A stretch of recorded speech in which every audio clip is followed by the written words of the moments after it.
I apologize. It's all right. This was a stunning scene in the Senate today. The presidential nominee that was nominated by President Trump, Lawrence VanDyke, was brought to tears. He was completely composed, and then he was brought to tears over searing claims by the American Bar Association questioning his qualifications and ability to be fair to the LGBTQ community. Correspondent Garrett Tenney has the backstory on this from Washington tonight. Hi, Garrett. Martha, good evening to you. For decades, the American Bar Association has evaluated all federal judicial nominees, and most are labeled well qualified.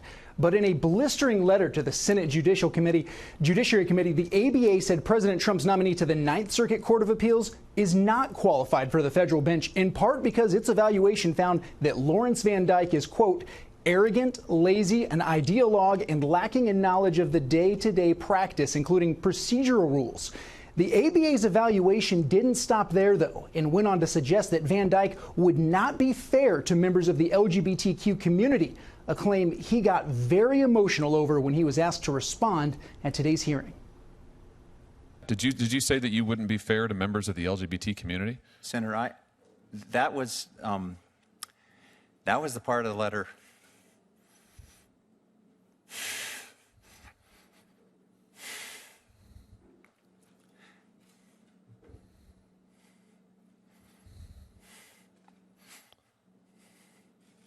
I did not say that.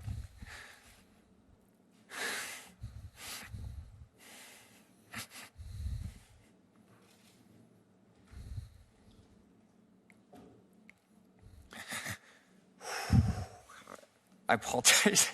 No, I did not say that. I do not believe that. It is a fundamental belief of mine that all people are created in the image of God. They should all be treated with dignity and respect. Democrats on the committee are very concerned about the ABA's allegations, though, given that its valuation is based on interviews with 60 people, mostly judges and lawyers, who worked with VanDyke during his 14 years in law. VanDyke, a former Solicitor General in Montana and Nevada who now works for the DOJ, claims the ABA didn't give him a chance to fully respond to the allegations. Several Republicans are now blasting the organization's supposed nonpartisan analysis, pointing out that the person conducting the interview previously donated to VanDyke's opponent when he ran for a state judiciary race in Montana.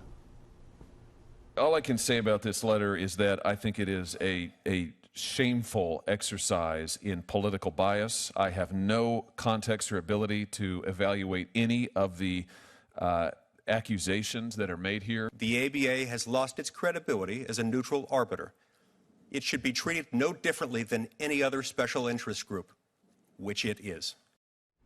For context, the Trump administration so far has had more than 160 of its nominees put on the federal bench. 5 of those were also given labels of not qualified by the ABA. And I should also point out, we did reach out to the American Bar Association, and we have not heard back from them, Martha. Garrett, thank you very much. So